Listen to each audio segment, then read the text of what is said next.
Good afternoon. Yamobi Biakwa Baba, Adventist World Radio 97.7 FM.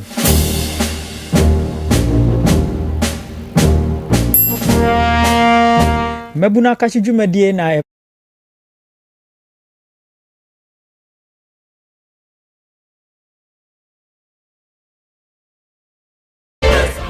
me boss back of no ndɛ nwompa de be ma osa say Mmabunu Akakye dwumadie no so aso a me atena se de Mmabunu Akakye dwumadie ne bro Otumfo Mmabunu nyina president de kadu menu o frɛ me kwaku popetin so a mejo so kama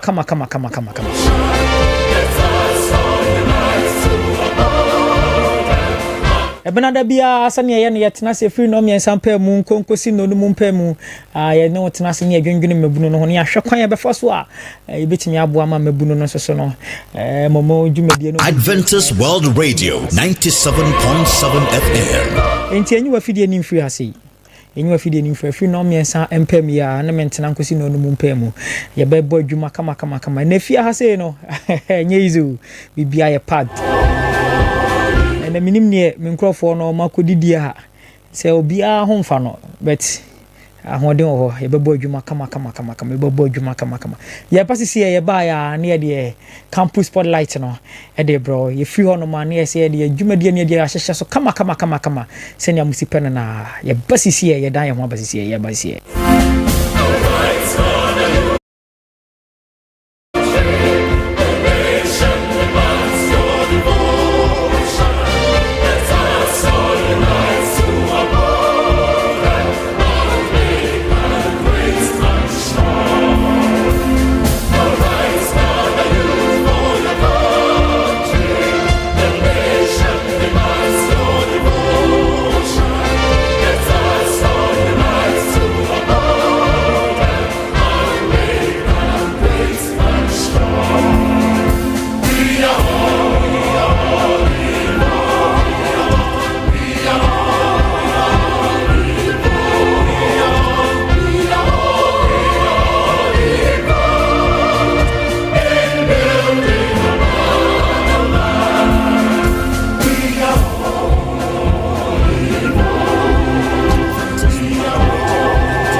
Adventist World Radio, Kumasi, the voice of hope.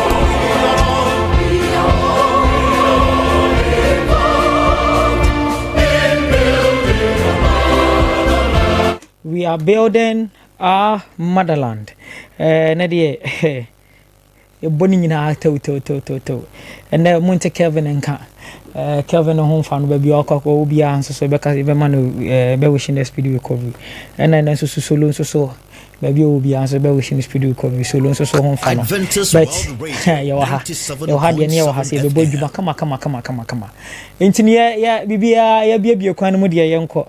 Ye campus spotlight ne chance ye na de your stories in the morning ebewo just ended a late athletics competition me course no ti hono man your stories in the morning now super zonals no dodo na senior muslim super zonals na abawie na abawie no Opokuare senior high and champions Opokuare senior high and champions na me dika ka cham say live on Facebook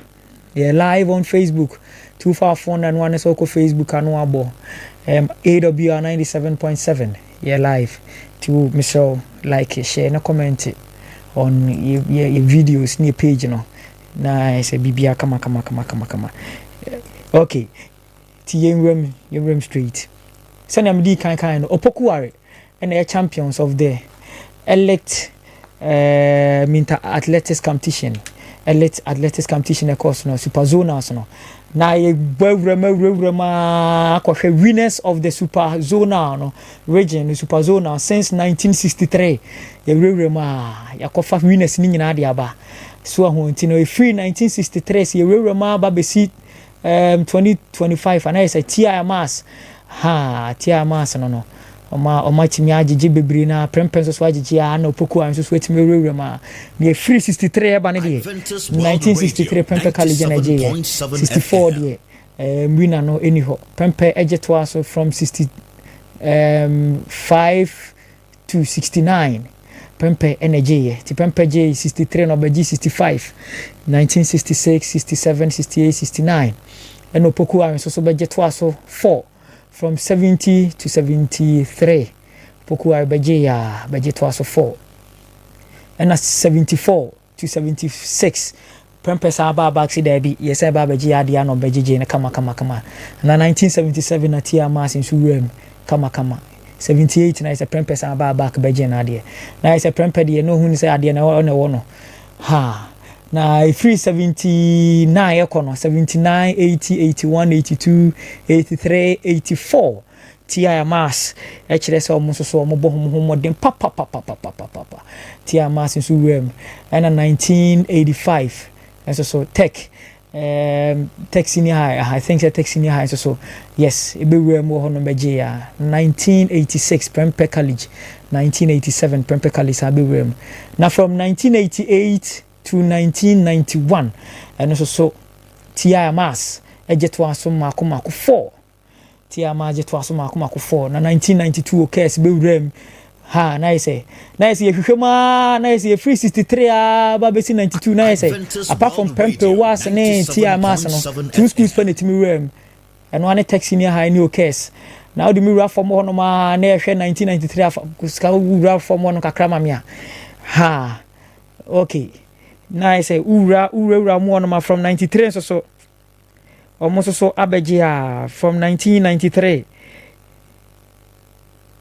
see a share list na so 93 Ghana National Academy and so begia Ghana National so ebegia na 94 so West Coast KTI ebegia to aso 2 1995 1996 Amas begia na 1997 and I room 1998 Opokuari from 98 to 2001 Opokuari jetwaso mako 4 from 1998 to 1990 from 1998 to 2001 Opokuari esa be jetwaso mako 4 now from 2002 so Prempe College be room 2003 to 2005 Opokuari sambe rebu mami be ma Opokuari ebeje from 2003 2004 2005 omna je super zonals no omje ne kama 2006 ye call World Cup na Prempe College so eje super zonals no 2006 Prempe College ebeje Opokuari si debi Opokuari sambe no 2007 2008 beje the free honom na we make pa mass jetwa so mako 9 is say from 2009 to 2018 jetwa so sa obi dey say super zonas na fe be yo mo dia kai pa mo je ya na from person jetwa so 10 na say ya ye bibi o ha je ya from 2009 to 2018 je sa ni nyina ya mass 2019 Prempe College be 2023 okes Prempe budget was to 2024 2025 and a fee 2026 Opokuari so aba beje ya kwa yese super zonas in the schools mi ensapedia Prempe College ni was new petia mass ya kanu die ye kojija nkrofo abantumani you know ye bejija omo na ise ai ebanyum to so ankof yo mo je no so ho ebanyum to a omo je no be American so omo je no eba bo no so omo je no so ho ti eba American dia ye nyan mo Prempe was na TMS. Yeah, congratulations to Opokuari Senior High. And one or two even in Pesa boss one or two things be about St. Hubert for our Akrabia and find a blessed Owusu. St. Hubert for no almost say 10 years be our more discovery back 2006 so me do be by and 2016 do be by na 2026 so will be aba it you know say you benya blessed also a picture blessed you say on no and overall athlete best athlete. Yes, the best athlete. On the side record holder for 400 meters. Current record holder for 400 meters. And on one so champion of 100 meters and also a champion of 200 meters. Now 400 meters and so on one champion. The overall best athlete for men's athlete, you know, on one again. So my say when your mattress come be athlete there. No one say a prepare you maybe a man by a man mattress come any trophy. Blessed baby I will be nyamisha wabo adwuma papa enye ono nko enye blessed nko baba we bi so gini di wo media no so pa Gladys do na friend Gaza or St. Louis. Yes, ono so na 200 meter champion ono no so na 100 meter champion. Yes, obadwuma papa St. Louis Gaza or St. Louis. Yes. Baby will be Gaza or St. Louis. Last time you buy a born already. You can born a baswa 12 year old of Adasa or Bodjuma pa. But Superzona and the say has also higher champions of champions. You know, now you be and now about Fulera from TI Mass. Yes, Fulera from TI Mass on the team. No money 4x200 meter champions or money record holders. And I'm saying 4x100 meter champions on the team. Bodjuma papa. About we na Gaza 200 meters and 100 meters. And I know there you should have more Superzona cinema at the updates and at the buy. To the course of Honumbiano and there I have said there. Ya mo hu bibia course wo hono mu bia ama wo hu bibia course wo bia na pese anka ye hwe video bi we was for ne je no as I ready yeah I ready anka wetim dia to so ama we was for ne je no che say si enya stadium hono mo na mo no ma national science and math quiz for mo kon ho no ama baji we ne dia shame ni nyina ka ho bi enya ready dia se anka ready okay enyanya ready ti ye die ho aba ye ba ya na say ye de adwumadi no okay it seems I ready dance to join you on Facebook join here Facebook Matiasi Park na so say ye nya omo no park no omo na so sa Matiasi Park no so na say omo de trophy no omo de number bia ampa so obi hu say ampa was omo na age akatachi no eno ti eno ene de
Okay. And senior wa say na ha Adventist World Radio 97.7 FM. Mmabunu Akakye dwumadi na waso gusu awutie. Na say wa ha say be dwendwene Mmabunu no ho. Ne adwendwene kwan be fa so ebitimi abo mo. Na nne so asem edap no so de anya asem ketewa o. See the purpose of education beyond getting just a job. The purpose of education. Adusua. Eno ani say wo benya adwuma ya na se dey. Ana se bibi ho no ma ebro say wo benya adwuma so. So the purpose of education beyond just getting a job and no any nearby discuss it. Ne me boss back was here. Now maybe I'll buy say some of buy which me do fee na but I for say hey now see that I don't buy it and some no work can there. Now I'm saying Adventist World Radio Kumasi, the voice of hope. So I was say Mr. Emmanuel Mr. Emmanuel of Adventist World Radio 97.7 FM. Opani bibi abokodi nyamiadom na so nyankopon adom me ho adem papa Mr. Emmanuel and Martin Nkano na yewo one lecturer ebi ewo ye entemu ase my lecturer KSTU Department of Statistical Science Statistical Science Department KSTU yes so me kasa me keka nsem dia doso so Mr. Ima I lecture at one channel. I know correct. Yes. A former science teacher high school. Oh, okay. Yes, and I was data analyst for GSK Pharmaceuticals, Belgium. Oh, okay. Yes, and I also say master's degree ni PhD or Belgium or school so many packet to crowd. Yeah, me too. My friend now me yes, me need commandos. Oh. Meba. Mr. Samuel Akwesi Adakwa. Mr. Samuel Akwesi Adakwa biya bo ko de. Nyamiadom boko. Oh, many I just said na beto me safro aba. Yeah, Miss many I just said ini panadoso. Na utun safre. Yeah, utun safre. Oh, yeah, bebo adwuma. Mr. Samuel no. Enti enne me bodwa fo me no we na ye ne omo ba bedi nkomo on a topic on board. Ti ye behwe kwan ya be fa so ye Mmabunu no. Say a school no a yeko school no a jumantin kwan yeko school no say ye wie school na ye ba ye anase mamisha say free Mr. Samuel Mr. Adakwa since I have failed in education I just want to know boy ye kasa education boy what is education for family rams asa you know. Okay, me da say ye kasa education busion for me chia obia wuti omane so kakanka meni bejepa obia wuti bia ni obia so a wo hwe bia echi obi bia na education dia key pa ewo oman bia chichirim enipa bia nso wabrabo mu education ehu hia pa na ye kasa education na brofo kasa me kind of brofo na ma try say me chimu dia batwi. Osei, it is the foundational process of acquiring knowledge, skill. Ti nyama me bobo no, Osei, knowledge, note no mami, skill, value, habit, aimed at fostering personal growth. And also another mami, personal growth, skill, knowledge, value, habit, aimed at fostering personal growth, intellectual development, and societal progress. Eti, I say, education. Adventist World Radio 97.7 FM. A FAPIM foundation. Okay. See, Daya, see, boss, why construction with say foundation ya building in anye be collapse. To me biano nipa biano ngumasua foundation. Idi wonum say emawunya nimdeɛ knowledge. Emawunya bibia obetime de wonsa no aye skill. Afi esa be ye wusuban habit. Na eno ene de bebo wo nipadua no wo de bebo wo ho bra personal growth. Afi intellectual development.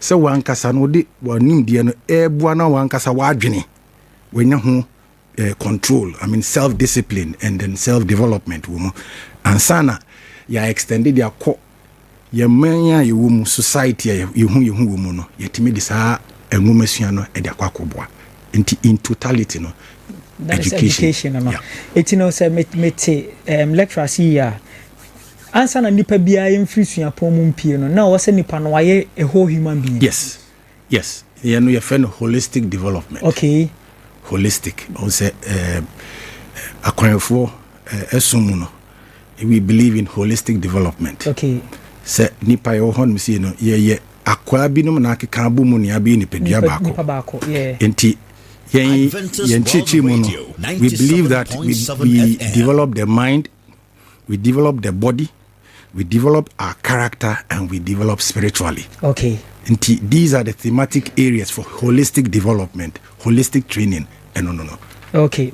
Mate, etino ma membra yimaho boss say I'm passing you develop ni nyina na se you develop wadwen you develop wonsa you develop body so bibia mo aba be nipa mu a dentina ya adwen nyina se Mmabunu se ye ko school awia be ye adwuma.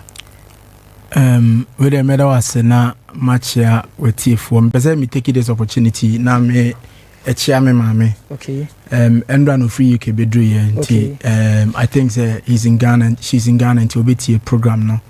Nti mpese me chia no na e mana kwaba se wa bedru Ghana.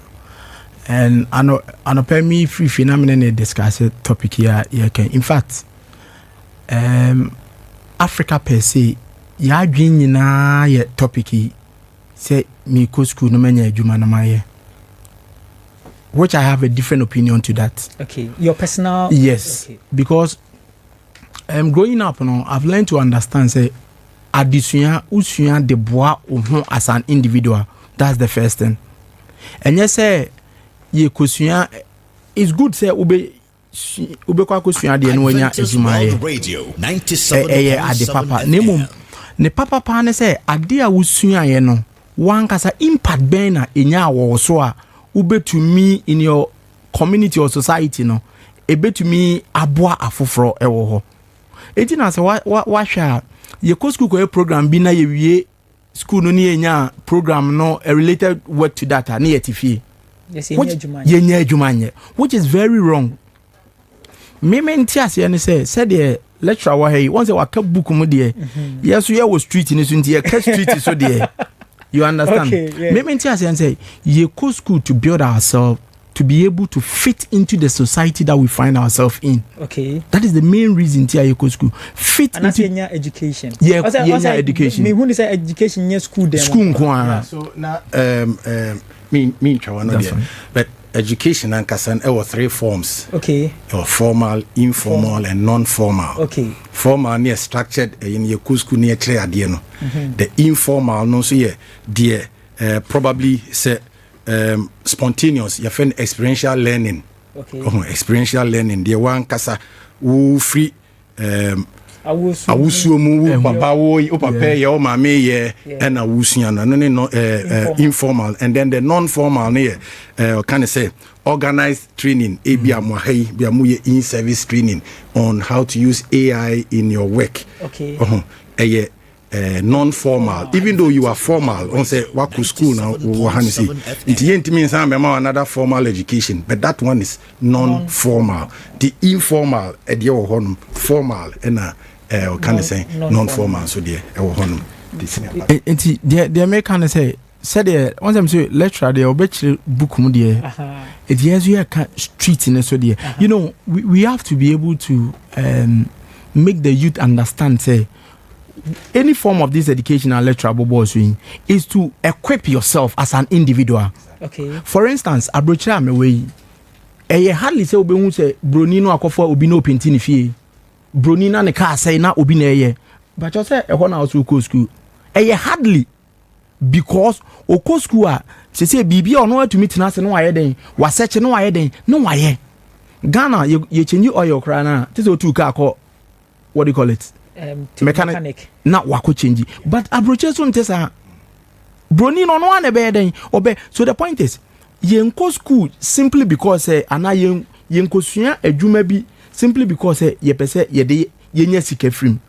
Okay. Nemum sika ne de ehun hia honestly ono nti ne ye nyina ye tempenten koi. Nemum e wo se adesua no eboy to equip ourselves to be able to fit into the society. Said ye be ya problem ba into the society a enam school a na wa continue ubetuma kenka enam fit na okosua enti no ubetuma ye hu bibi to save that situation at that particular moment in time. It am of the view say beyond getting a job, no, there's even more to education. Okay. There's even more because yet na yes. For instance, you let me go to the former one. Nkofo bebre kosua de wo school ma enenyo no no de ye adwuma. Na ade na no omode ye adwuma no, they are doing excellently well. But enyo no ho adesua no ye den okosua. It is wo ma ho kwan na usua de ni wie na wo ye se ubehu because lecture why adesua me gidi say ebie ya adwum. Of course. Emo wa adwum mu ye den ebie. Now I'm doing construction. Manya construction was school. Where they? My first degree me biology. Okay. My second degree me marketing. But I'm doing construction. How come? Because now I don't biochemist and I said but it's a long story. Yeah, so the senior can no no crepa. So at KSTU what we try to do is say the PCI pa say your students no for every program there is a 2 credit hour entrepreneurship award a course okay. For so year 3-year programmer once about 1 semester will be entrepreneurship a honum ibidumu me faculty class or entrepreneurship no near some venture creation me faculty even though in faculty no applied sciences and honum but ye what that you pese one kasano as an individual, ultimate thinking outside the box. Education is like a black box. Or more artificial intelligence, because I say artificial intelligence, model, it's like a black box. The ACOM input, it is as good as what is coming out. But we don't know what is in the black box. Okay. And to one also woman also, you are free black box, so now we're doing outside the box. For instance, senior one Osei or biology. Yes. And she say he's into construction. So I'll show me background now. My background into that. Yes, but now I am into statistics and machine learning. Because I decided for myself, say, I want to be this. Me PhD, me colleagues, you bet me a set up a consortium. And yet a consortium, Lyceum Consulting Group. We've won some contracts with International Labour Organization, we've won others with UNDP, and sometimes but you must have the passion and you must be passionate and specific about whatever you want to do. And so we are say they find themselves in different fields. Senior A B are not biology no and the area ankasa no anka mebeba ho kamebeba but wodi ma asi ho no me de ba me fa wura ho no direct on say did one from JHS, Ecosi SH Senior High School to probably emphasis senior high school now. You decide to say Tesha Mukoye we Mukoye. Bebrena nim your Mokoye. Yes. Dear, ne parents beka chair no Mokoye. Dear, or person wa ye within pan. And yet a hono now or and answer sometimes or nim say me ye course we are and answer me ye we are meet me at the ababa ye juma me person me ye dache from maybe an SHS level. Ebi a ono nanije art but ohwe na namfo nyina we obi aye science was me koye science but ebi a no modern mo pa art obiti ko be art no so an ko be best but ebi a woni made broso ti ya push ni se won konko yes ade no etino me pese me hu se sa kwan a ye mabunu no fa so yira regardless with respect to your educational system no Nina because of a jumanti and say wrong choices. Before say lecture bemuno, personally, me war school now. I think I'm not too good, but now me a good kakra with science. And yes, yeah, because I create science, LSS, me a science, and when my dad was alive, now me a doctor man and can anybody honestly.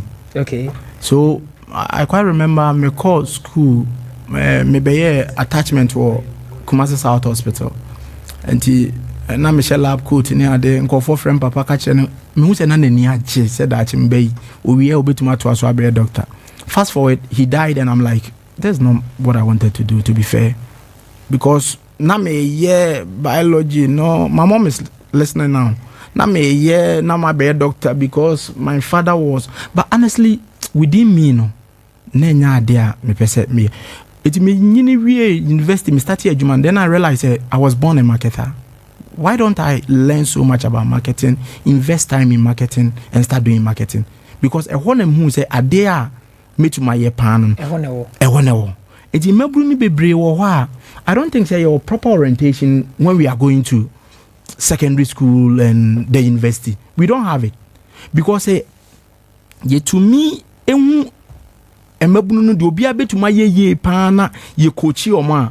I think say omobe excel very well. Not just in academics, so it go be in life.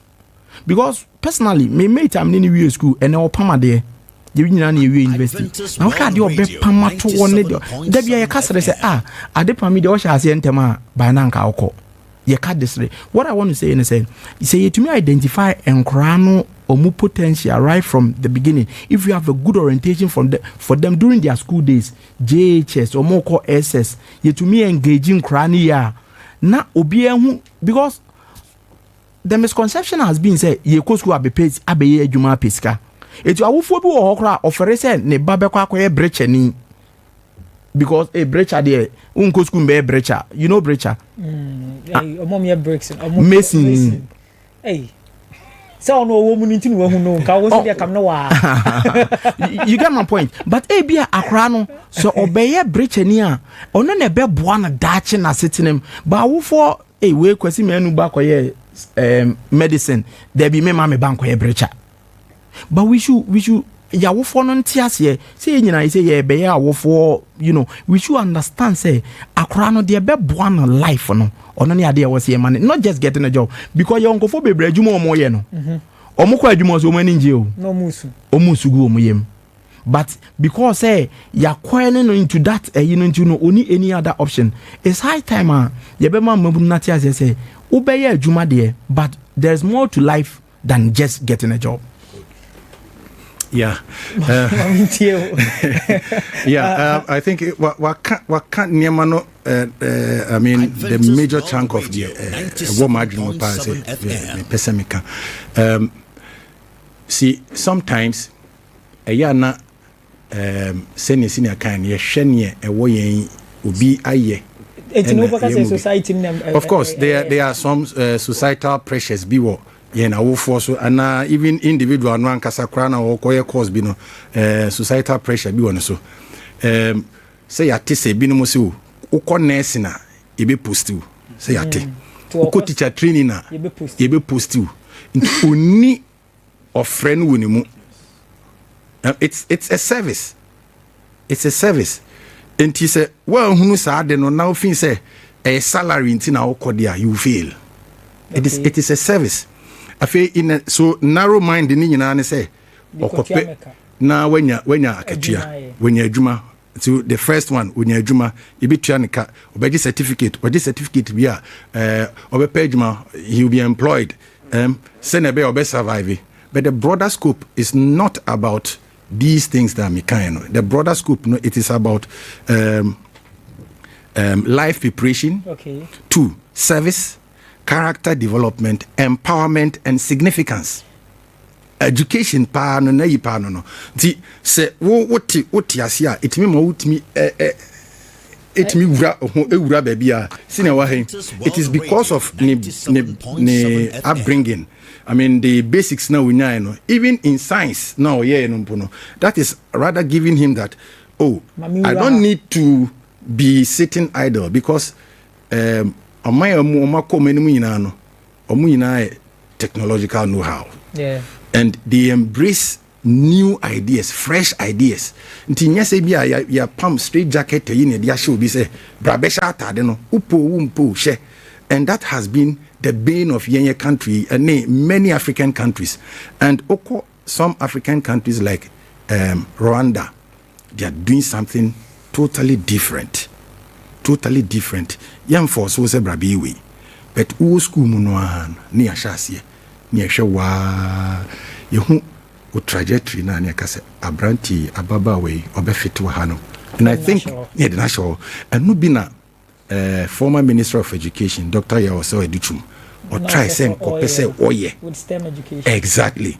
Enti enye say obia say oba honma TVET programs, they sell more than the grammar programs. No, me department this year, and I meet me say yenye ni papa ni for me program 100, but elsewhere construction omu 300 400 yetimi ka say admission yenye biu for construction, not construction alone, fashion. Mimi no be a we university na no ba me ho office o ka chem say opesu ujai eduma o ye no obesha say fashion. Okay, first year. And I'm saying, no, or that a yin but ye coasino will be a science and ye force no more quabi. On saying, I feel no who said, as a wire. Even those who were ye juma, itianica, Bosome or train, say, a bit yanica, Bosome no, and young sonya, nothing is cassa.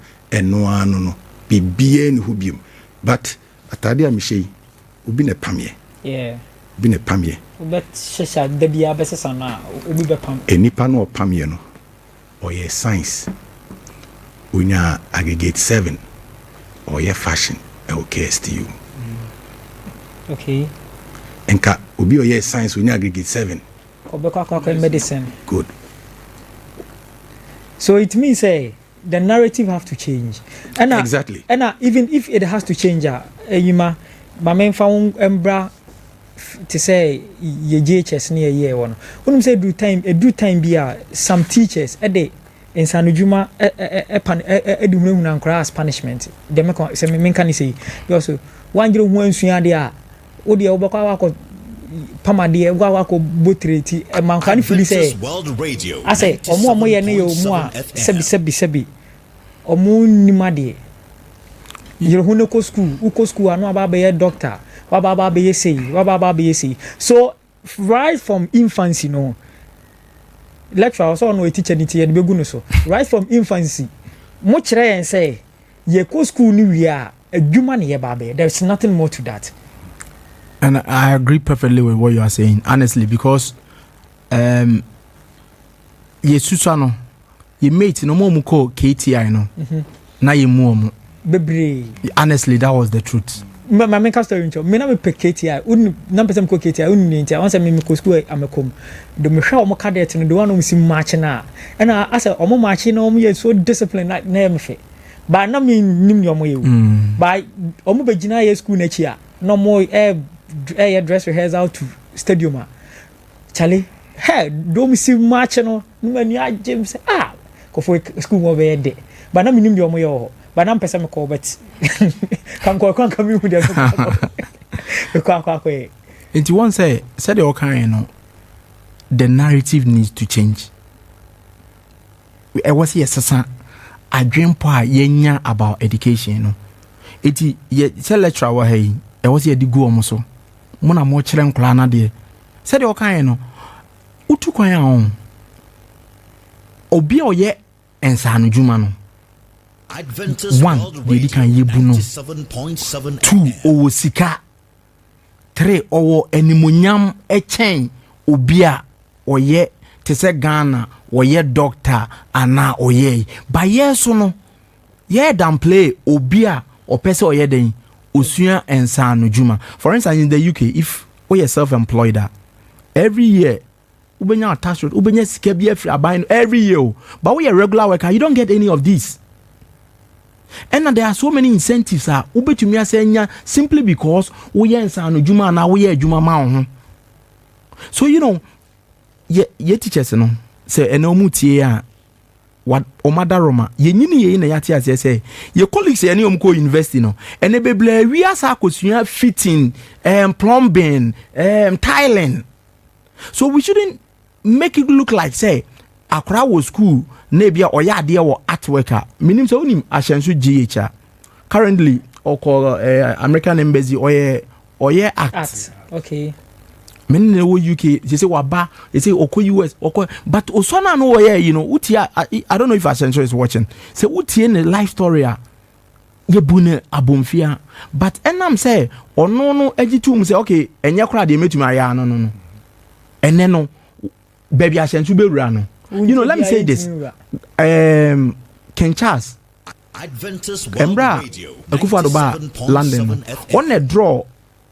So forgive me for saying this, but I need to say on a draw Ken Charles MI Akufo-Addo because I saw the video. Oko hotel man could be, but about the video in chem oko present ma Ken Charles. Sa portrait no mo yen. Ashenso na ye, but old school no ye bu ni say or they say wa bon Ashenso if home econs ko ye home econs ko ye visual art. So ye teachers no mo enkra na my education no it go beyond just getting a job. There are that's why we have quack doctors. Doctor boy anya calling.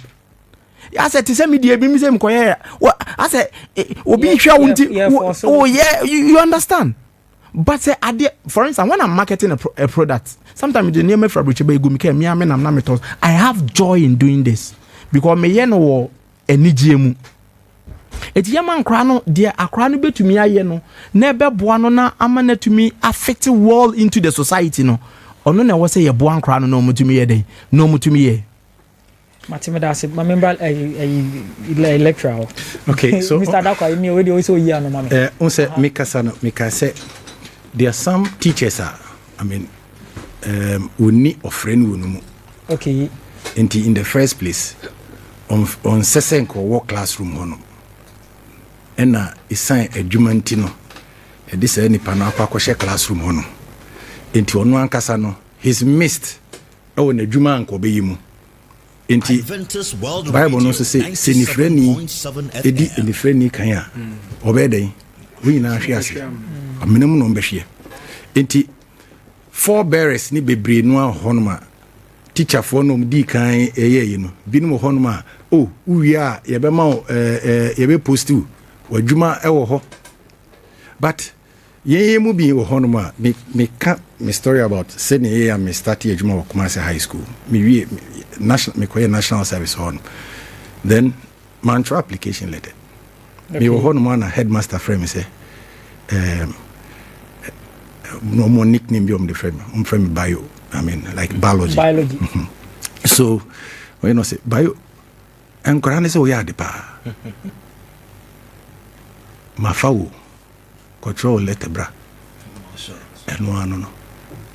So I had my assurance letter with me before I and boy he's late though, but I think that ohunu bibia I was doing but me ankasa no na me nim se bia me ye. The fact is that anopa pa mi school monum kokosua de wo hon man na we aba we see then I would sit them down, discuss things with them. Ibe no di akora no e wona adwene mu apeso ye you know fine eti all my other kind of stuff no now we need problem bia so because we dey say I'm drawing my feet back e wona ho but there were other people and crofire no mu nyina na ko kirade binum hon ma besi na kra no menye sure say teacher for binum school ma kra on be kai on so be national service ho no so say na enti no teacher for na kasa na bebre no ahia coaching. They need to be coached. The coach I won yard no. I saw na sa school for coaching. Now been teacher phone be brain here. They need life coaches in their lives because who akwadano who teacher no you are a coach to akwadano. Okay. So if a coach who is whom someone is looking up to enya dia akwara bi no ma obeye and ombema false advice ni sa oh ye we ya na beboa no oh ye we ya na beboa no but na emwa no nkora ni bi wo hono ma I'm telling you nkora ni bi wo hono ma utumu se we dear any classroom harnesses or but if you are bold enough to tell the parents say papa mommy obey any class ha ena o ss woba fa ne ko school we see mu just say but parents be on so awoko kan exactly but the fact is that parents ni be no anso tie teacher for no okay especially OJSS one say parents no do some be choose school some be kwa ya parents no teacher me de minim bibia fa me ba no hu bua me na me ne choose bi ma me o say we nyina ye be ba o say 3-way 10 me hu ni say sa akrabe succeed a ana say obey nipa mu a nipa miensa form say na wofo teacher for na akra na mu me that is what I believe in and akwa nse ba akukura failure akwa na life betimi aye basa so no faili no ho a emfa ho ne de be ya ma no correct say teacher ni susu failure emfa ho ne de parent ne akwa ne be ye kwa ne be fail and parent no susu failure e betimi aha akwa no parent bi on ma be si no ni ba bia ne ba gina sa no even up to the SHS level onim se ne ba wo ha no correct eti wo kwaka we kire na aboso ono so ono wo kokko yeah but on say teacher for be integral part of akrani development yeah okay this teacher ni no wo be integral part of akrani development and say wo looky site or I mean wo janye me bi e wo ho say we dey me intusu bia ma no oh e basa no wa ha nipa no a oye you know enti emprepi no an teacher for no nansem na mehwe video bi a school re bi o ka che na teacher for say nkwara na mo class na mo se o mabon no eni na mse na ba ko bi akọ win award bi national award bi international award bi eno no se mo o school man se no obi a mu no Adventist World Radio 97.7 FM eti sse ye intentional okay say teacher for no ye be mo that because omo be integral portions of enkwada akwara bi okọ school bia a life mu teacher ni an integral portion of nipa no enti wo no wo chade no you must coach yourself you need a coach say who say this is what I'm doing na de me ye no you cannot be doing the same thing and expect different results okay enti that the same thing now ye no sisa approach no nehwe se obetimi ayeyi ana se nkura na aye o monta anya yeso onya de wo maths onya saafo no mo anu mokopama de o you know tailoring maths maths ne de enti sa maths na wo ko use no anu osi de no ote asesa e de sa wo teacher ni na relate no se akure wo ya de wo insano juma I mean se me kaso onye on pama otimi pam enti no se otimi pam de a ene esese maths no menye no abstract yenye no purposeful nti say bia wo material na say 100 meters na say wo twa material no mu mienu a half no be yesen enti be ma akora na hunu say oh say ye che 100 mu mienu a 50 but to control 100 divided by 200 ma onhunu but if you are intentional that intention no and a teacher for ni bebre no a elaki okay and na my education no aye bibi sa no say okọ no pam na so otimi pam ni so to obo breacher say breacher no mason no otimi to you know na so to na esi so pepepe drawing it down or translate drawing it to the ground who say nipa no on moye enti somewhere along the line na nipa no ohia se obi coach no say sa do we see ya ye plan ne da hono 1 centimeter bia on the ground let's say 2 meters okay enti sa wo twin ne say ya ewo ground or paper no so say na tie otimi relate ni sa ebeboa ye ma no ewo ye seni sikiro ma de ne seni besi yama education appropriately omo mama membra ho no lecture akasa pi on say ne field no educational field no ti mama membra ho on the street field yeah on the street I membra ho on the street field no so in all I am person who say university students, afibia na thousands of graduates, graduates and we brought for graduates and graduates, thousands. Ebi we or tech, ebi we or KSTU, ebi we or Legon, ebi we or aha. Omunyina baba begu system. Adventist World Radio. Yes, so yes, say FM. It I want to know say, yes say me questioning you. I was say student be award the tertiary level no. Na adwen ye ne say me wie ababa be ye adwuma wi. Ana say adwuma bi gu ho no mo twen me ame baba be. You know, thank you so much.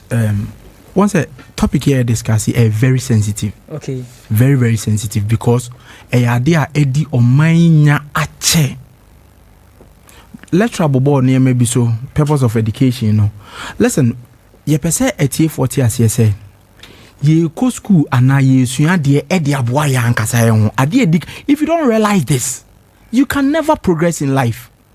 One tia say school ya mi kwe me kwa de aboa me a me ho kofi o kire me ho a untumi nya hwe moment I realize say hey school no man kwa amobia man kwa for adwuma bia me kwa ma me a me ho no then you begin to be very creative say amako school na ma me ho de a dia na metumi di school ya ma metumi atena se asetena pa. We don't ask these questions. For instance, if you can read and write and as a wakosuya mason and now adwuma bia wakosuya now when say o dey boa wa in the first place you want to exploit, true or false? Yeah. Because the NTS school now ye kon ye dey boa ye honestly me cry school I never knew this. Now wadwunya so be adwuma. That is the point. But and then for instance ebia we see airport to me say ya throw we utumi fa I mo awa ankasa. Have you not benefited from going to school or learning? Okay. But you know, the moment I ubenya sadie we no, I feel na be say okay, school me kwabo no ho ade na metu me di nimdie ya makonya wo school yi atena community and society am wo mi. Then problem solving comes into your mind. So we go school say be solve problems in the society. But first, what dey boa wo ho? Okay. That's the first thing you need to know. So when we say hey, ade we aboa me, and I remember example say na we do airport kakraka you signage na wo dey nante airport no kwa the abstract ma bebiri yembra from kakra. Driving and driving. Say signage na dey nante. So to me say okay, a higher roundabout, you are approaching a speed ramp. Emo wa ankasa. So send him there no, that's the first thing. Afen who say boa one okay, there na metumi nim there menya e boa me. Metumi dia boa baby am wono. That's problem solving. Escafo and no menya skabia, you need to realize a problem in a community, then you are that is the point. By ye ko school no. Hey, me ko school dache ayi be from adwuma car bank be from adwuma one be. That's the only thing that we know. But so realize say ukra no you can be the car bank itself. One kasano. The moment I realize say wako school no dey boa ho no ubetuma ye bibia ehun faso a honestly omo ye ne mama omo ho no omunya school mu nim the honest education is very necessary, whether formal, informal or non-formal, very very necessary and important. But unya wia dia kan ye wan kasa e dia na betumi de nim dia na wanya no, especially let me use this example yenu anu me ne omo abroche no omo mu ko school abroche de say nya formula bia na e de ko so wa ko school bi e ko bi but o ko duru kromo a omo ma ko school no omo the way omo to me adapted to abroche system no e very different from omo ko school no. Okay. Yeah, adwuma bi okra obi to me e ka cho say o adwuma we de nka ya kenkan adwuma keke o but school no anya den wanko. You understand? Beyond just getting a job no ade no boa yen even health wise awonidie. So who suya dia now to make kenkan so who say hey me sole o say me twitwim ana o say me siesie me dem say enten time ba o say me tete education na nkasa de eboa. That's the first thing. Okay. Na eboa wo ya anam say eboa you need to get an impact on the society that you are living. And not just and I remember example say you nkofo bebre oya adwuma. In fact omoko adwuma no majo. But adwuma you say o ya no. One thing I'm person me can say adwuma wakoma pe ade a wani je ho no o ya wo mbre o ana lecture me boa woni se teacher ni a wabon no o cha de oble o ana but se teacher ni your hobby like something that you love. Oh yeah, on te bre but me a chra de whole day on te bre But obi anya wadwuma no nti ho na yepese Mmabunu na adwen ko no not necessarily just getting money monthly or whatever, but ade no di kanya opewom good because obi fitani oyoka utum say wow da bia wunya say fitani no person oyeden oyoka ma enra na mo airport kotoka na me ko hia me maame no me taxi driver or dey call na person na dey back to kotoka back na ye be through plane back Kumasi adentia ne service or render minimum no the whole buy me nen kasa of maame kra dey and then the first time or bedwin say minimum driver under dada but me driver no ne mannerism the one me like me say me jene number say Mr. Ochano pa be fear sa fear call airport dientia because ade na wo ye no oye at ease. It is say ya mama Mmabunu na anti ase no be koye doctor nti also be doctor simply because of person unya sika o bebre because ade na wo ye na ankasa no umuno for instance am ka say me so ma me bibia metuma ton one me mfere ho enye me den metuma ton ade efira no pa kosi anwumre me mbre because e ya ade e den e wo mi mu. It is say Mmabunu ne ti ase say just getting a job no there's life after job. I don't me person me put in this there's life after job. Okay.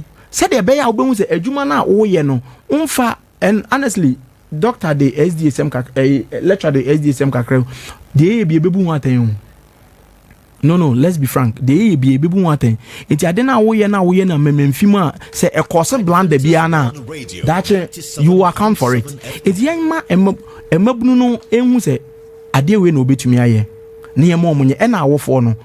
We shouldn't downplay or downlook upon any job say ejuma we crunching ejuma bi ono na ama ase ye nyina ya dwen akoye say ye kwabe ejuma bi enu e crunching ejuma bi so far as say wo anigye wo ejuma na wo ye ni mu no na ejuma no se bie buru se bie nya do unya bibi free mu no it should be okay for you. Enya awofo no nko a society ebu ya omo makeka hye abotai echen sebi not even that. So currently so called banks, hospital. Now oka brofo o treatment is different. But as I know so as someone still need that. And now just like you said, what ke cash ma botaya. Me wife a banker. Okay. My wife a banker, me nene ka den sem so jai bank adwuma no. Honestly, because one say ye suso na ye nyinin hey bank hey what I said ne frɛ no enko na adwene hu but mentina be say put say there is life after job. There's life after job. My member lecture my member na anka be so can be on the side my family on my questions be already ye fe no Paulo Frey. Paulo Frey or can be so say education looks at a total liberation, empowerment of individuals to critically engage with societal realities. Okay. And today, many can and America, I said, Papa has more kind and say, addition Casawi, a bow my do liberation, a bow about to me be empowerment. They say ye overlook this part we see the bia issues and as a country near overlooking this we know ache. You see every bia no we want a white collar job. Okay. White collar job. Last time my program a friend make us say one lady be or economics Gloria ne or Crowfroom fitting shops be a war crew from church na chiri honum no Gloria economics University of Ghana but we need adwuma and TVET for the National Certificate 1 program on automotive engineering buy obeku school ni free e certificate e be chiro e hu man wan ka se why economics and we jar an economic certificate network and no better classroom. Adventist World Radio 97.7 FM. We name a Juman because any classroom the young one no is sound field for training no and we name sad no we no or my graduate and oye adwuma wo nansem me de me ka duro no ma nanim ni mrika me se ni o mesre we de munyama me na me amehwenye oba besie o eno tena ho eye bibia ma me wie na me business na glorious say me buy no wo ka omo a omo che ade ma ye ni program ho even though say me kurawe but wa mama anya say ase me to me ho atwene you always kept encouraging me and then you know you will nipa pii no a omede omtete sa ti aban no hu say aban a etwa ni aban nyina hu say Ghana ye problem pa no na sisi ye ka ho asemi enti no omwatena se akofa programs bibiri aba se me no kasai last week me nya say national certificate 1 World Bank sponsor no omusa de fufu bi eba nti ebe national proficiency 1 national proficiency 2 national certificate 1 national certificate 2 anu nyina free. Okay, on automotive. Ayinkwa ye automotive honum then omo fashion honum omo hospitality omo construction honum nti bebre this information no minim say a preview to ye nyina toda the information bon ma a preview to ye nyina on the one say on me na onti we dey me a first hand information. Okay. I'm not sure say we have actually said this information anywhere. Okay. Intino in course of a yibiano I will get you informed. Me the flyer who bibia kwanya ye faswa program ye statia obi person join bi ebetimi aba be. And I'm telling you a country like Ghana and say Mmabunu na ewum yetimi nya about 1 million. So unemployed. It shouldn't be like that. Yeah, it shouldn't be like that. As I say, then me can be beyond. As I say, intentional. Me, I would keep using this word, intentional. Yen sheda say ye be yi Mmabunu no bebre no free. Omo tibia omo womo no. In Belgium, in Netherlands, the youth there, omo that route no honmo. Say previously na ye mu bebre no anim say. Akwanya bebre wo honom a se usua program bia se ya obetima we enne yi no construction ye honom ye PhD in construction. Can you imagine? PhD in construction. Bridge enya okura PhD. Okay. But when I was in Belgium I saw this thing that omo 2 routes for honom obi okọ grammar level no and obi a offer technical level no and aban etwa mu no ba no o make sure say o empower technical universities no munyina monye sad we say intentional mon sheda say obi a opeso okọ obeye sad we say no mo ma ne nkoso HND nko no akwasi na wontimi nto aso biom esi you need degree ho you need masters ho you need PhD ho nom enti die ne si ho kwan na ya start automotive engineering PhD fitafo a ombe doctors fitafo a ombe doctors. Can you imagine? Enti SSA ye sheda say o man na ye woman no ye move away from sa ayisem no ohun say wo ye fitani na so okay wo pese o je nei enwumasua de ni bi ka ho a technical universities no bebre wo honom obia emfa ho ne se wa ko school pen te me sha se me say NP1 national proficiency no ene obia won ko school kra da obetima kwa ko ibi NP1 NP2 obi a wako JSS awie NC1 NC2 akwa SS awie NC1 NC2 betima akwa ye ansa na so person obeko ye HND esoso a why HND asoso person ye degree soso a obetima ya asoso etese obi a wako secondary school wako university na oye ne masters aye ne PhD sa na sese no o mayamo aye and no say schools ni bi o honoma na ayini ni honum tini bre bia no na akoye say oh wo de mom training bia keke no mom famu ne but later on they have realized that enyadia eboa the way to go is to empowerment yes obi be mo wadwuma one kasa liberation addition liberation education is about liberation, empowerment of the individual to face societal realities. Okay. So ububu mama mami a wodwoma ububu mama no education addition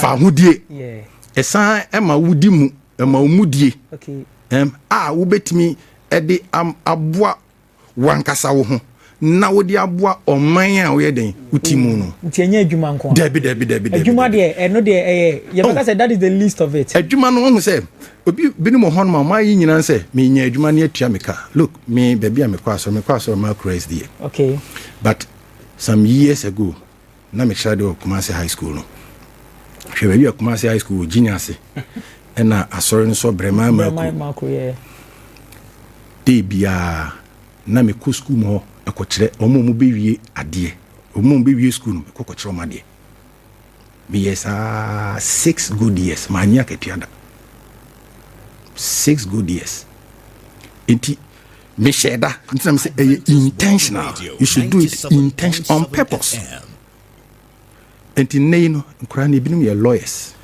ebi ye doctors ebinum ye engineers bako a lawyer omo GSS na some be catch him say me meti hai me na ni role model think meaning that he saw something yes he saw something in me asema making 2009 2008 2008 2009 2010 2011 2012 2013 asema making okay and now a lawyer Kwabna Sabri and enini ne nyina ohyiame a omomidin o say edi on the frame no and esesa wo ye no with intention say we mu de me pese omuduru ha oyen sa anti as a country necessary ye no that this is a ruthless you esesa ye no anieden so pa say ye maye mabunu no entna hono ma obi nka say meni adwuma why nursing but community no muni so ye nurse na obetimi ahase in your community ye post you but obetimi ahase akofie mu ahwehwe nkrofo unyi sika wo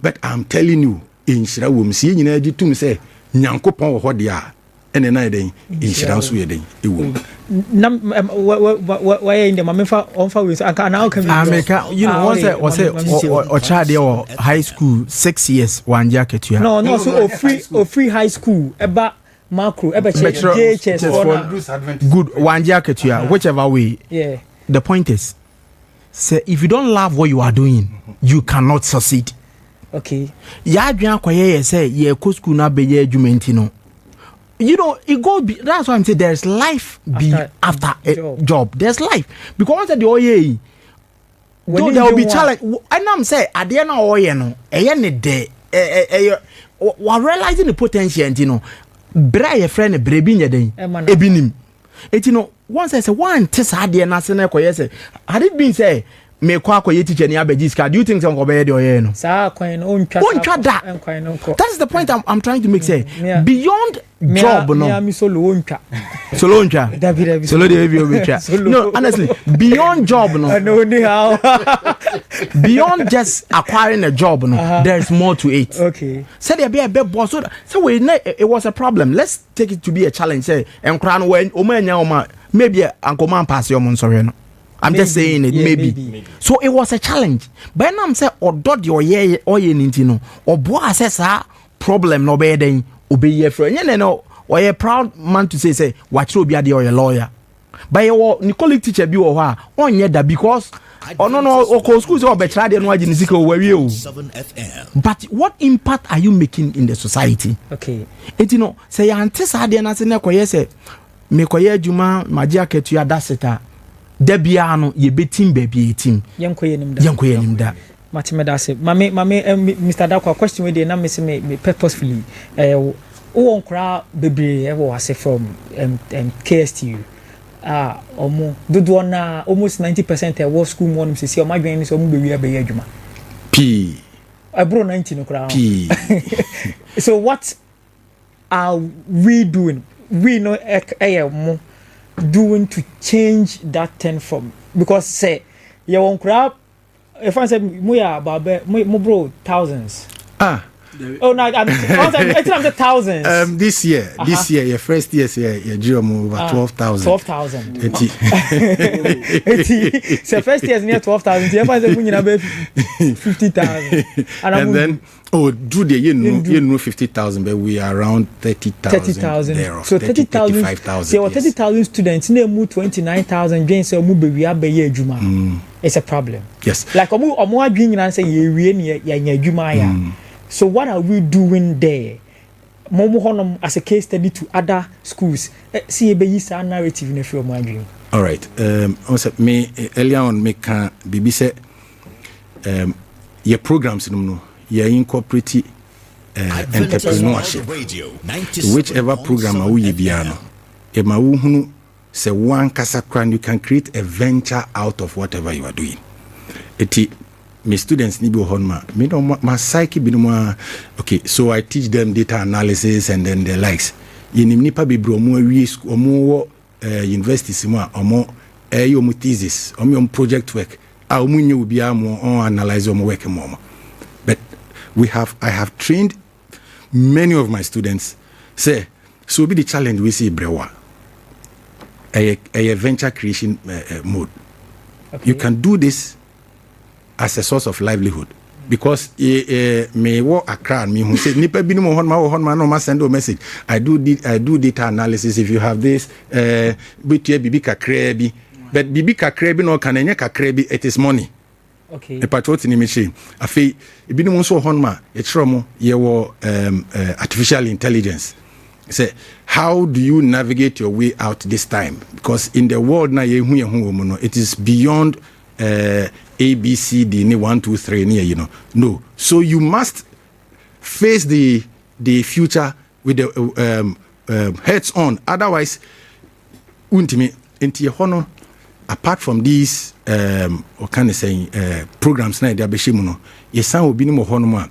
every long vacation, my students attachment, industrial attachment. Into co-industry, what was the problem you found there, and how would you wish to solve that problem? Into a case study, I'm a baby no I pick it up from home no my then or me at was what they are solving problems so home.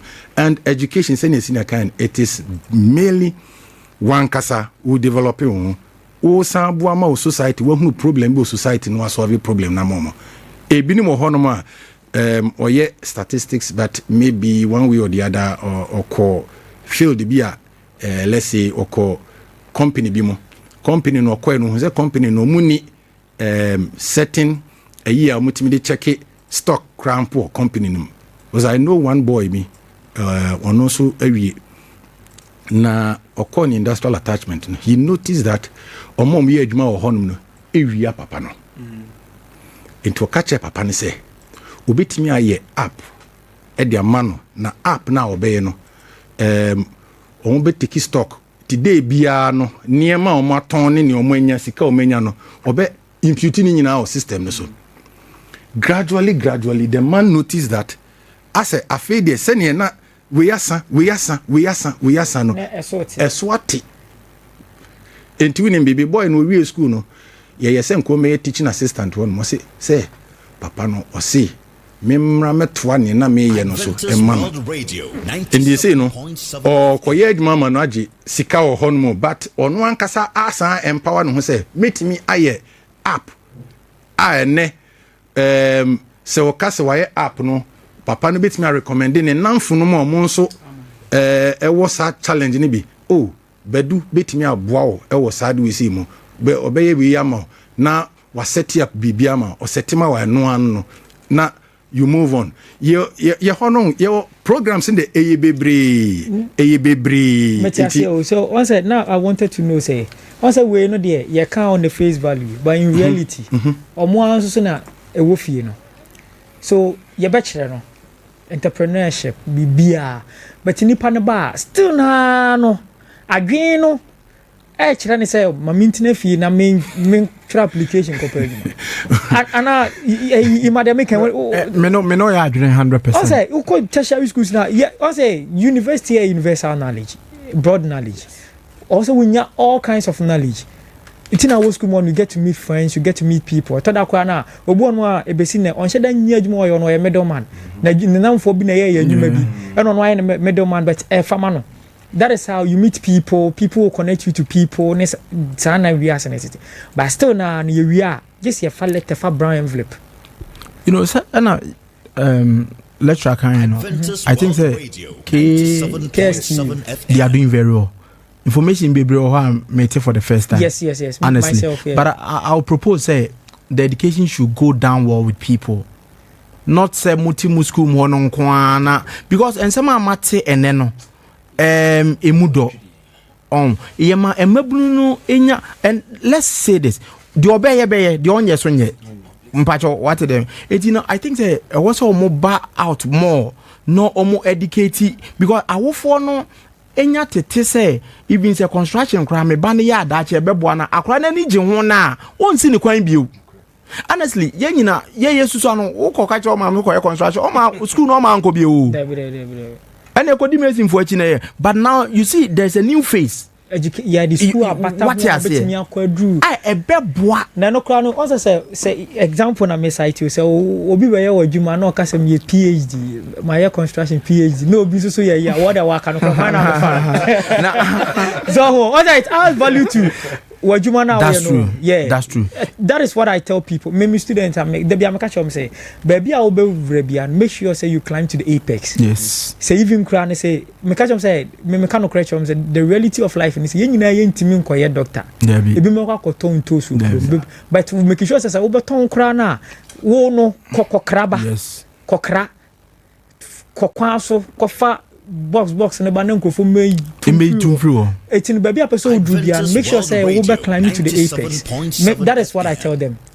No kra no but yes one yan kasa no Debbie ya me hu say yen nyina ye bedie yen nyina ye be Yenina into me the money. And you know that when the reality hits you, after na yebeka say, hey, so what would be no correct. It's after that reality hit you. After no one say no. I say it's not for baby because school years come. Uncle for breaker. No correct. This on the basis of on the basis that we are doing the same thing expecting different results. Okay. On senior no ye pese akra tebrofo ane so yade wini mabie en na the ultimate nsa no ye bibi na uni say ene oban tebrofo a ye buo abomfia no correct seriously yet Ghana ye katwi me ban entumi nka brofo a nipa bu mabomfia how who say asama senior kind no crepa no kano interestingly enough me fee me ma me no mon me nkambrofo okay you know me katwi nkoa me no katwi nkoa me baketwa kuya she will be 3 in April. Okay, but when obekatwi fiko daddy ochenya me boa Adventist World Radio 97.7 FM come de me who de me one cambrofo da mpanimfo nyina saa enti SSC say bibia intentional. If we miss out that SSC purposeful ya anya ne saa e be ma akoye say bia ye ni si ye ye betimi nya de se ye benya results for ye nya results for results na ye nya no eno an ye benya SSC ye ma ne ti ase say grammar schools na ye kro no Prempe College me ti say na bobo yes yeah but say akora no ni ye hu ni say o so okosa school no a enforce no manenko unti SSC nka ye papa mu no ne papa mu no enkora ni so a yen yetimi make sure say yetimi identify akora bia ne potentials di obetumi aye na one kasa owofo no education it begins at home. One kasa owofo no ne ma binu mo hono a se obetimi aye ne fia ma bofa ni hu se metimi aye se pai bi na onim to a wato akwa no be hu se me maame otimi to pai mi nyini no mesumesua metimi esua aye entinye se ohia se so di pai a na akogina kwan no akope bi ato ne de me kondo pai ono abeka se me maame kire me mehunu ye woyɛ papa nso a sɛ woyɛ unim repairs a bia bibi sɛ a tumi ɛhyehyɛ nneɛma no woyɛ carpenter unim carpentry a wobɛtumi then akora ne nyini no he or she grows with dear woyɛ no ofie no ɛbɛma bibia na akora no bɛhu sɛ okay even if sɛ me bɛyɛ doctor kora na saa de we sɛ ya na me hu sɛ me papa ɛyɛ adwuma a metumi ayɛ de aka ho na wɔno ayɛ den wayɛ aka ho ɛbɛma no extra funds than sɛ bosome bɛso na sika no asa na bosome aso na sika no asa ahwe a yɛbɛkɔ yɛnim ne asan ba yɛkyi saa na yɛyɛ ne saa mami tell you man in fact as I'm kind the last part no abrofo no ɛhyɛ daeɛ deɛ ɔɔkɛn. That's why we have businesses in Abuja. Ebia debate 200 years and it's still running. Obu Oha or a medical doctor, but he's still part of the family business. Yeah. Everybody saying because in fact, there was a mind and around your regardless of baby Abekobiano. Obeba be rem. Because once say as a Dr. Karen, once escafono, they look beyond just getting a job. Exactly. Sometimes they want to even protect the family name. Mm-hmm. Yeah, penna, Africa penna, yeah, they're just getting a job and that's it. Bobo that legacy no on pese be free. So education go just beyond getting Bobo a medical doctor, but was a farmer because family business no farming. Eti no okokoko kra na osaye kwani medical doctor na bia enye on practice or no an facility bia papa hospital good. Or family hospital good. You understand? Eti akra no growing up no but the difficulty is how to identify and no potential no mami fo no e na mpese me ka we chomo ono ahomache okojo mo ba wa beda you know listen senior but the truth is, you have to side with. Me can say yes, say Jauba Honoma Homachiko, but I thought that one console. No, but the truth is, one say ye call a homachibia, but one weekend be or take time with your child. You understand? Okay. Not necessarily every day doing it. No week. Now, I also call how much own to me, but ask yourself, say, Akrano. Obi okra na school kra okono oni class okra mpa ne ba ne yeden someone came to my school one time by boni banidin ne me bisa ne say na ye fill forms tina date of birth na bisa papa ne say na pacho ban date of birth say o say me bisa akra na am say da and am say me nya some mistake ne da me see ono na nka nche me afọ no gina hono hono man of afọ frɛ ne maame akra ne maame no bisa akra ne maame date of birth maame no so si woni mtie musa ne bra this is happening afọ mi to no maame say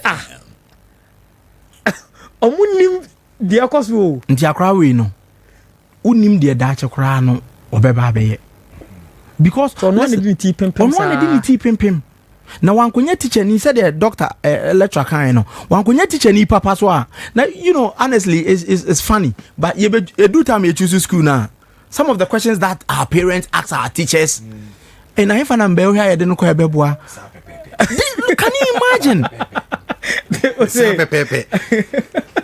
like seriously he funny dey no ko ebeboa he funny dey no ko ebeboa the teacher ni na ebe define akra ne destiny. So when your teacher ni papa, what happens? Now school no cry na onim baby oko now program oko ye no oje this obenim program kro. Okay. You know as a parent, ebia you when your opportunity and go school unim hwe but still no our parent be our education. Send me a case of education, you know, your formal and I make a basis so not necessarily one go school in tin to me but take time with your child. Okay. And what's a winya mere akra no growing up no. Sheno. Dear no to me eye, dear no to me ye. Honestly me da bia meka. Se me ba okɔ school no wa me ha me da wo. E bia wa me no. E bia obetumi adro ade amu bi foforo. But what you say? It's you know akra bia wo de obetumi aye den. Aye. It you say awofo no take time with your child. Identify some of these things. Ne boa akra no. no ntumi nya den ontumi mbɛyɛ saa deɛ ontumi mbɛyɛ saa deɛ no medawase mami I don't know what's it.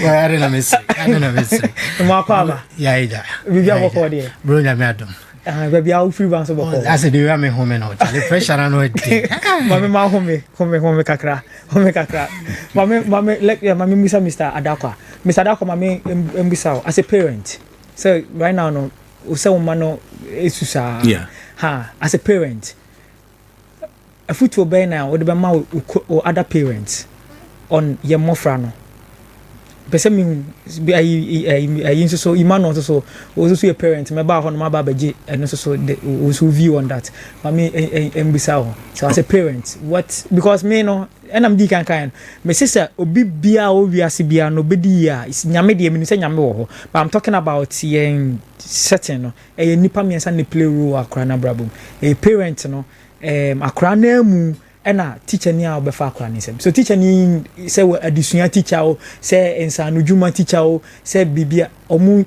na be make sure say nipa no obeye nipa papa na so nye it ya heard parent ne de no ani ya heard teachers ya heard nkra no so omu carry apart and your so me nti ya parent no so Adventist World Radio 97.7 FM nkra development e sha se free okay you see the first teacher is your mom usually yeah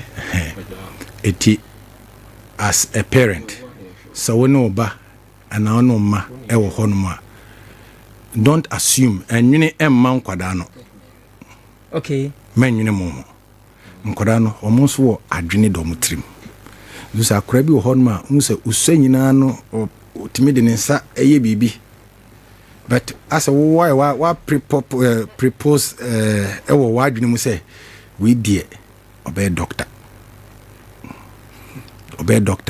but unse with the blocks egu honma akwant me shisha blocks no yes something beautiful with time na wo ye drawings na papa oye ardent listener of this program okay. EWR programs ni radio njimu free hanmi aneda na oye draftman bribi atwam and omo from architects no he's a draftman. He's retired so many years. But Miko school no say he was also good at that. Adventist World Radio 97.7 FM. Ujano ko secondary school we ebizan na papa ya opeso ye dey say media dada adwuma na me bi o wana oman wa mananko tech near you oman ko School of Survey. Okay. Accra. School of Survey and Mapping. No man koi.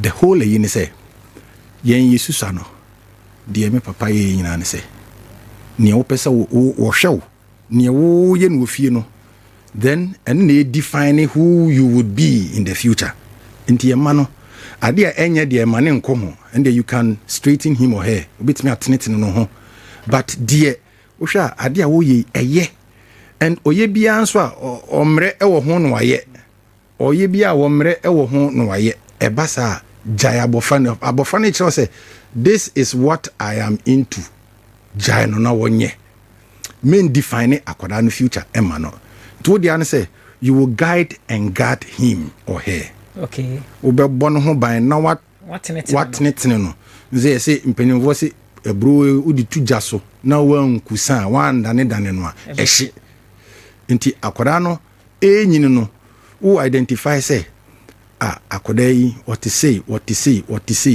ya jano ma onfa saa enye me nka me yibi nche me baba ko me ya me say Adventist World Radio 97.7 FM daddy pacho ma menye nurse wate o mami e nurse to hwe o mami ko ba ne ya daddy pacho pese me e nurse why o kan am say nana mati me force o say ko yewi onti akrana no right from ne mofremu no or can be actually say ahana me strength ewo ye mu bebre no ano de ya my mpanifo ka say omde we are putting square pegs in round holes no because yen ne ya kire mran enkora ne say ne yesese wuye nie enti ya mo ya akora no oya emfa enso ne ye force ama akora na kweden akwa de kro eno ne yinti as a parent the medical can say one abofra no honum no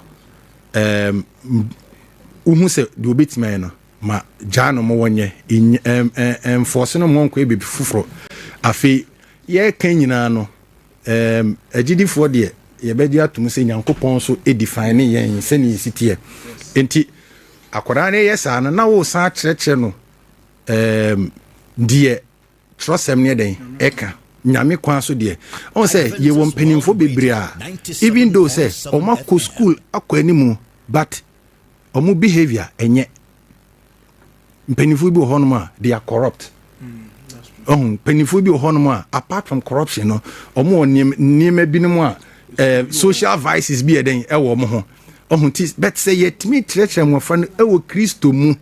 I'm a Christian, so I'll use so be a Muslim.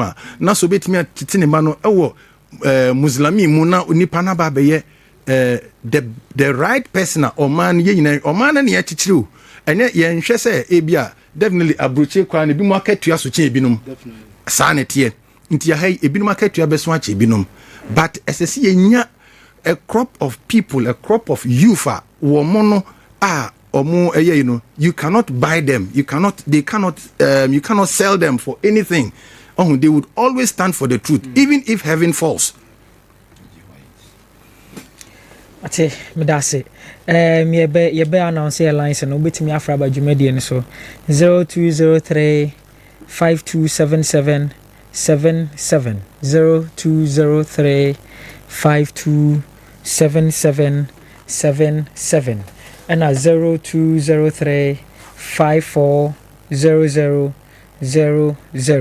0203 5400 we have Facebook messages back. Okay, Priscilla, greetings to you all, especially Mr. Oche.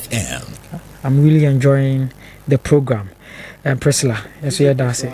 Priscilla Aqua. That's my beautiful one. Oh, okay. I also enjoy program no pa. That's it. And who says South Central Ghana Conference was for so messaging so by. Okay. I hear you were saying to no me a piano amaya. And you know, ubetimi afra ju abadwumadi no so 0203 540000. Okay, so South Central Ghana Conference of SDA. Good afternoon, Kwaku Puppet and the team in the studio. I'm watching you live from SCGC headquarters, Jinyasi Kumasi. Ready for Pastor Honoman by Pastor I. And now Filippo Kwabre Kasem. Was Filippo Kwabre Kasem. Great show, keep it up. And greetings to my daughter from Paul Manson Echa, Felix, and my mother, Auntie Mary of Jeninso. Okay, Filippo. Also so audio no. Yenya some technical challenges kakra. Oh, ti ni tutoma ese bibia ba bebe kama. Okay, Janet. Janet a chance so say brother Yima, good afternoon. Say obusia phone ni na hwe. Adventist World Radio from UK. Okay, we should me after abadwumadi ni so. Opani bibia boko de. Big man, nyame adumo bibia boko. Lecture that's a nino no. What's in nka. Oh, that's a nino no. That's a ni. That's a ni. Yes sir. What does it mean? Big man. See how the pounds kakrama say I no ko. Is a who next up one is a or no am here. And here is a on to me cocoa. On cocoa. That's a ni. Yes sir. Mammy for in on the topic here. Oh, I mean, say also submissions to it. Oh, yeah. Right. Mamintio. All right. Mina Minasi. it's unfortunate say my betum late but me that's so my sabri me ba na me team penny for in fact me can say o matiti topic no because o matiti na as what I say in that contest because I'm speaking from experience and I'm just say cause a boy on the topic I say beyond getting a job the purpose of education. Beyond getting a job, the purpose of it. Me twisting a crabby. Maybe Amakum ho. Traffic is a cheaper. But BBC, on say, Utsra Amakomi PSA. Adventist World Radio. Utsra Amakomi PS. Now, yes. Okay, microphone no. Okay. Utsra Amakomi PS. Now, yesterday, we call Baptist Sona. That 10 now.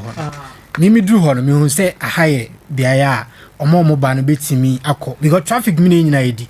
Timmy Japanese crash, said a bear. We drew her, Obetimia Afahon, Obetima for her, not the other side of Ninchi. Me, my dream, me did now, I don't know. When they see in your num free. In your num free, me can't in your banner. South Space Canada honor, or maybe general bear for. I'm going to see crying. And Timmy Bussam who say, education, bro. Education. You see, seven. So I found it more free KG, primary, JHS, SS, university. That's a acting in a manner like that.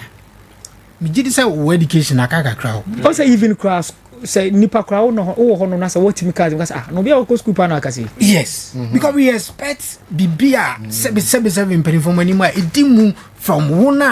What your school fees, what fancy, what to mine, and why then. That's a seven that so behavior activity said here. Yenya, you form no yanko baby, and in then I'm afraid. But the point I'm personally making in the same education, aside my as I say, developing, okay, oh, can be praised.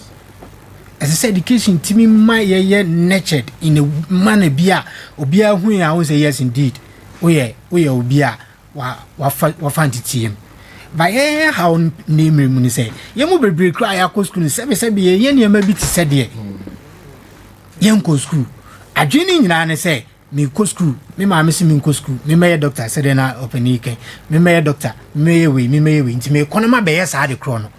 Into any aspect of life, I will say, education needs me influence, you judge those things behind. And I hear me be a pass a comment be irrespective of where we are, where our position. Now you can be biasa. To me, did say them penny for aside getting a job, as I say, you rather entrepreneurship lifestyle the best by a lifestyle. The ability to even think on our feet, critical thinking. So same way see we have a challenge at hand. Say meeting me about a solution be about. We did this education, a boy was our kind of. And this my university, me a doctor, me a one. Now say that basics. If I lack, and I say me near, me did say, you should share, say, the Benel Jumankwa.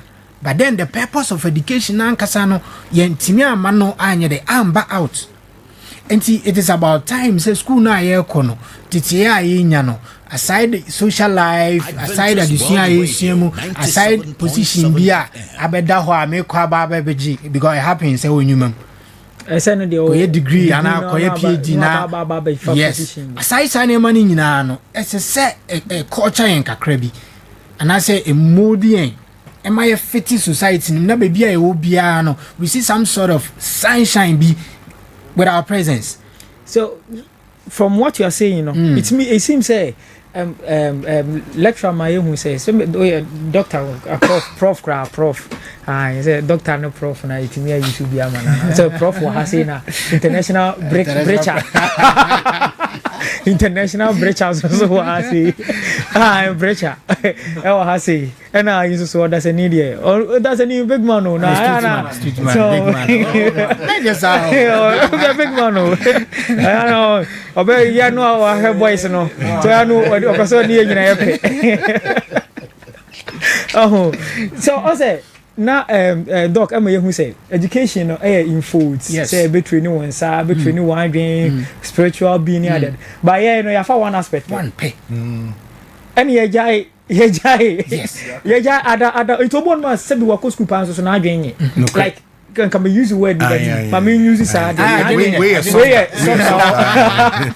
adwen no akakra because puppet me there am sanimori ha me minim se san obi ha na kofrum me be ya enema me hu am me say a woman of age ma me penny me kanisa minim se wa school so on school but then ukra bottle water we nya sachet one bi kra o gina ho peka onum we an say odi to gatenim I was like really me who san man I no so tinika mo toto abo obi so tinika mo really adende down no the rat to abonti you see nzo be kom kra na say nipa kri e bia oni the bachelor degree and as oni PhD and as wa school me kan say ma confess uni say first na ma adwen nyina so mo a sebi o mo use on private can obi aye same sana na first ma sana na adwen yo obi o using a private car no or yeah normal like or you saying or you ni bibia kama or you learned or you say be more because obit me private car no wa to ade na to actually abontin ni nyina education na bia no but yeah hwe adwuma nko a hwe adwuma nko a but it's so bad Mr. Oche once na make say we should treat it say there's life after job ya antes had na say na paycheck to paycheck nkwa na yehwa you know ebema said ye gusu at said as open ken sa na ye be koso ayebe honestly for me for instance from a car usually me na me ba hanti me me ke mo fi pa unma de kro me ntumi num nsu enfanto no entumi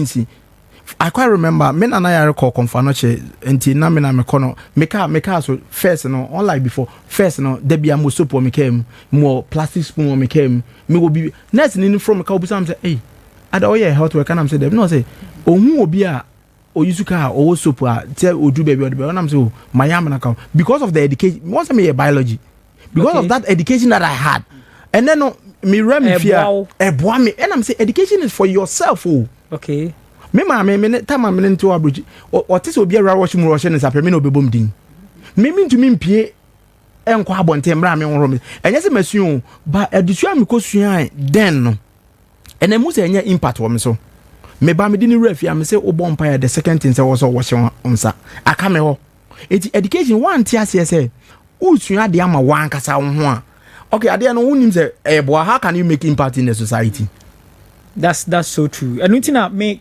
so what doc what there are certain people omo call boarding school no omo different life as compared to omo call like day school and only menya against her I say because me personally me school I call I say we a boy you training say one a new glet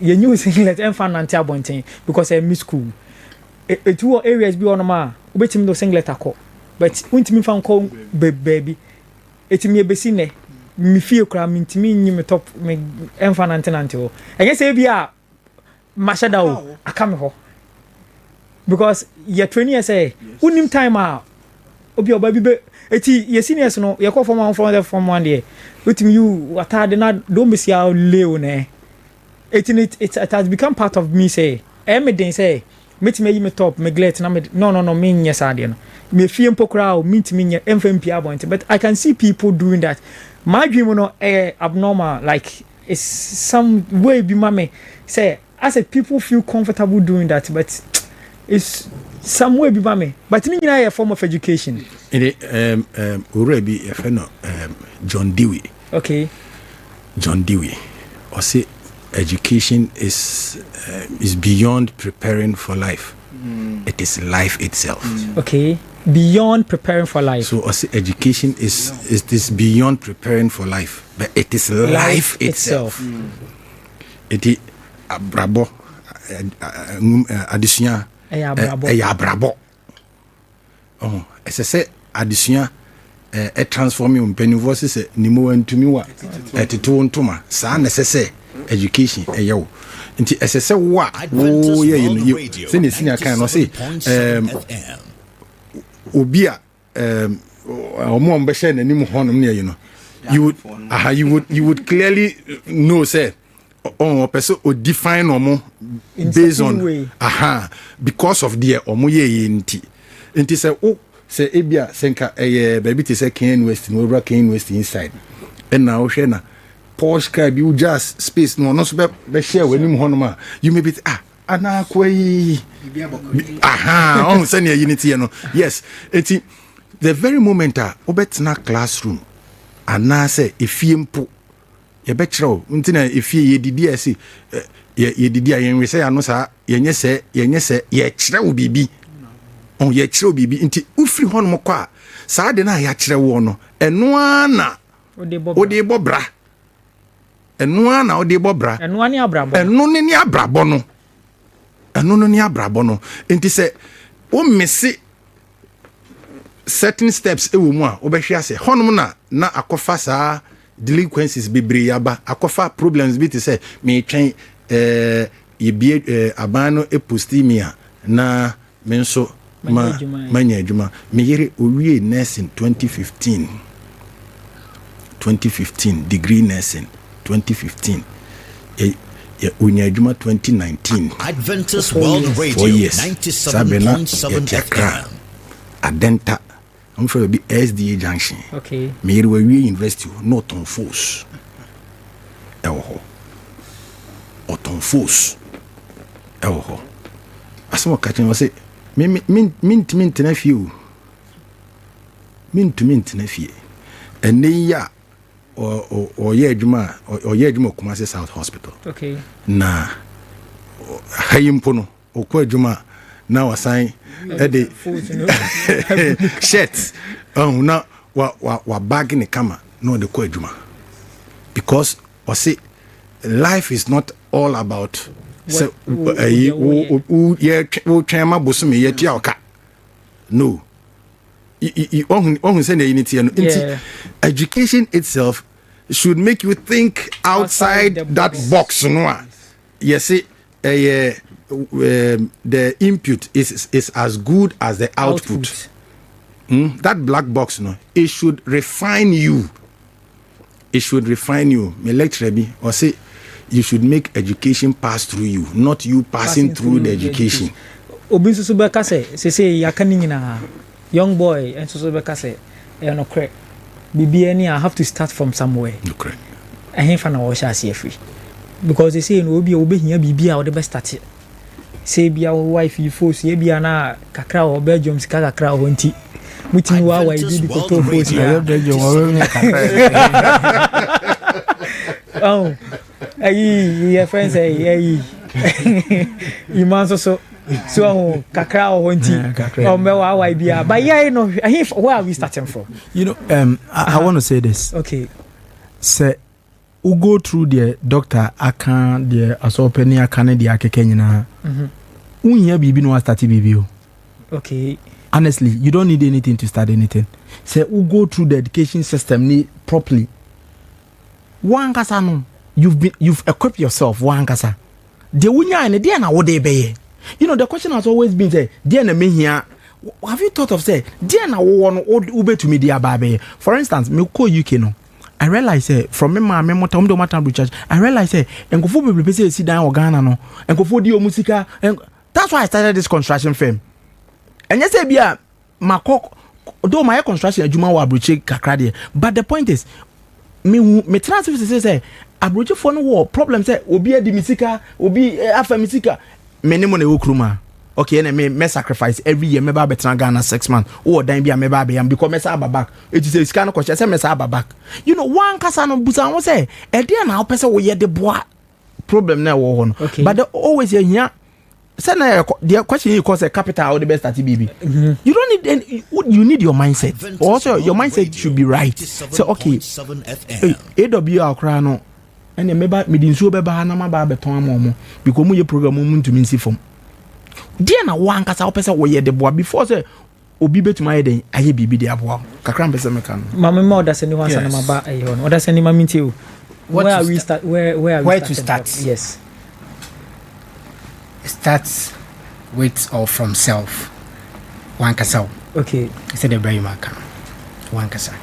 Because they can no say enipa and realize it say at a certain point in time me per se me take a look at me ankasa mabrabo the way I near call what changes abia and who be here say me ye dia say nipa realizes I didn't have ready so the free so craba you be misuse you be man say then person me can say ankasa ho and I was say this is what I want to achieve and by this means or that means meet me drew me did say when I shall say free say no basa and no na de loyalty sem ebem de sika sem ebem de referrals sem ebem de me did say when I shall say free because obi critical but onim de ode ya and also de obetim de ya so be ban for some man sika na ere sika na shi and it is a me see my dream po say this is what I want to achieve. Adventist World Radio 97.7 FM. Na feed me tiasimu in that manner. Inti the oti bia no de aka nyina no say afei na ohun say opese afei de me sha se bibia afei na wesi kwan so ma chatum say pese me she bibia say afei na me si kwan so afei na sane manema ye kan nyina no ehun ye de ebe ba mfa so.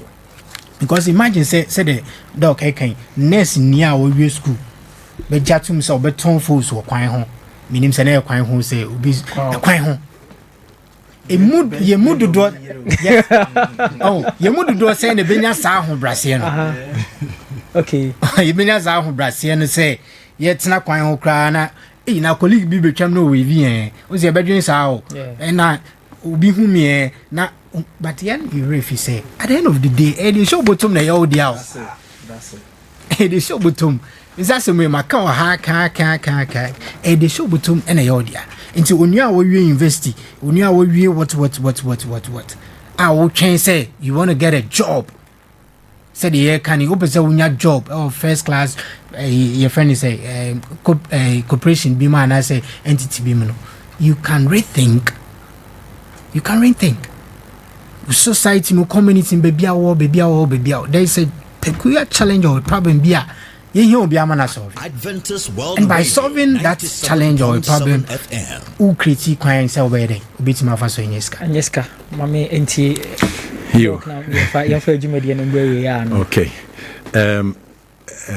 I must say no kwasem pa say e sha see free one kasa wo ho ti esese wo as an individual no wo nipa ko a wo ye no nipa kro na wo ye no wo si wadni pise ahei ena me pese me kro okay na ekwan ya me faso a me duru nie on say esa wo situate wo ho in a very nice position say obi kra pese oboa wo say what do you have to bring on board and sana bibi wo hon ma betimi de aboa wa e de aboa eti nipa ne bebre no ano woni ade a wode ba on board ahona ya na ayi no enti me tie Magdan Brebi yeah or say to start a program any and you can use other people's money OPM, that's how he put it. And to use other people's money, what do you have and what can you offer? It is a winning baby or offer. You cannot use you cannot be helped. Look, me ka enipa binimu a nukredie edi o makọ mani mu mabrabo ma 97.7 FM. Unim adepam obi aba ho me pese opam o ochina brabeje oche ne duruye no ofre wa wonfa se embasa una so ya de se den so pese o bibi obitim de aboa wa wani no krinti no onfa ma again obi so honoma ni opese wo kro no ohia se obi mum ene so ninsa no de nakọ but unsu uhye obi a unfa buo ni nidie ma nipa bia untimi nya bibia emmo untimi nko anim because the Bible says that pride leads fall of a man hantendi ahwase anim enti se wo no a wo pemwa no se obre wo ho ase. It is not because of a situation now woman inti nemum, it must be a character you have birth in you. Okay.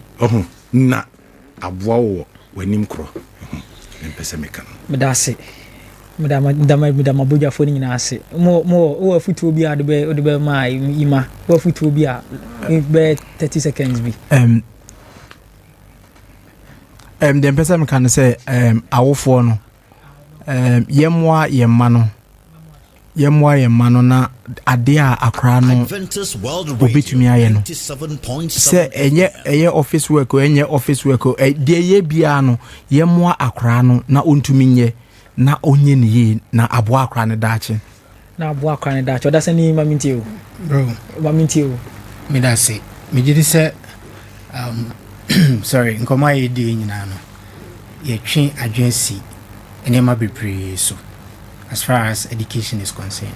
And it's yet ho ase from a ne say ejuma say you kusku ni abehwehwe ejuma eye pa papi suna e kasa de no okay p a bros a dozen chance de ye picture no and it's ye besre say ye man nim kosa ne man a ya bobosu yi ni de mpanifo nim ni de afoforo nim sometimes I will say ben ko form puna omuni share sa ne ma we a me kana me kama Mmabunu no because sina ye mu bebre ayi universities I see ye ni adwumenti ye titifie sa na ye hwese momi ni popi be da share 150 20 anopa bia but e bia enka we think ka kra bia enka we be a source of blessing now I hope for that who say you are a burden it push you into a lot of decisions and imponye ready into anyone me esremo anything na yeni abra ye ka sanse.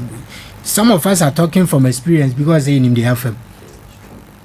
It's worth it. Say BT and SMBC near the abra. Adventist World Radio 97.7 FM. You answer na me closing remarks beba no me pese me fa akonya isu na me chia nipedi. Okay. Me papa efe no Edward Paul Afram. Okay.